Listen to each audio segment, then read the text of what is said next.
quarter, how do you think Minnesota was able to generate the open three-point looks that they got? I think starting the third quarter, I thought our activity, resistance, togetherness defensively was really poor.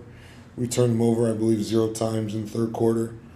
And so we just didn't have that level of presence on or off the basketball. And they're a really good team. And then they do start making shots, and now it's going to be tough to try to slow that down. So I think it started before that. They obviously got hot in the fourth quarter. Our offense went bad in the fourth quarter, so that probably exacerbated some of that and allowed the runs to happen quicker. But I thought the second half was actually pretty poor. It just showed itself more in the fourth. Offensively, you said it went bad. What areas would you say went bad? Honestly, I think it was even from the first half in terms of we missed a lot of good shots, and I think that carried our energy and our presence and our mojo way too much. We had 2 offensive rebounds in the second half. We had 25 missed threes. We had 7 offensive rebounds for the whole game. So you're talking about opportunity to get more possessions there, and we didn't turn them over.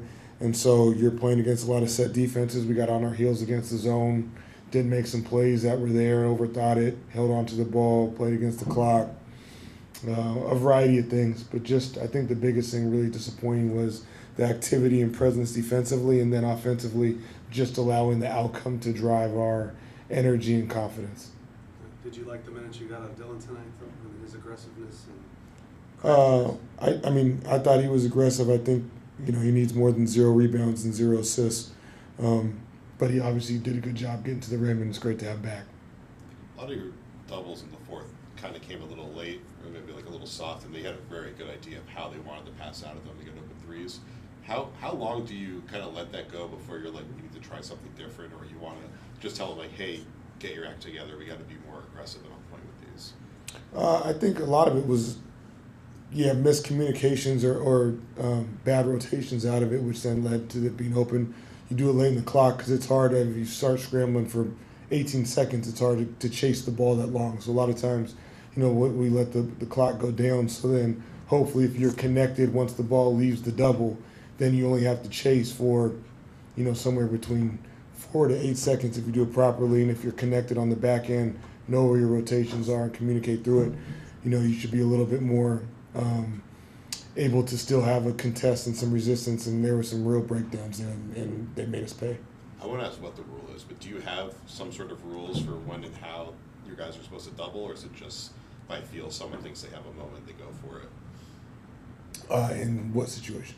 Like when Keldon would come over to double, like Ann on the elbow, or like would Julius be in the middle, they'd send it like double. Like, do you have specific like time, personnel, stuff like that you're looking for them to go for it, or is it just like if they feel like this is the moment to double, they should go for it? Yeah, it's a pretty layered question and answer. I'd say best I could answer would be there's definitely rhyme or reason to everything we do. Sometimes that's predicated or manipulated and dictated on what I say, and sometimes the players make reads. And regardless, we should be able to be connected and work through those things because they're all practiced and discussed and taught prior to. Thank you. Cool. Thank you.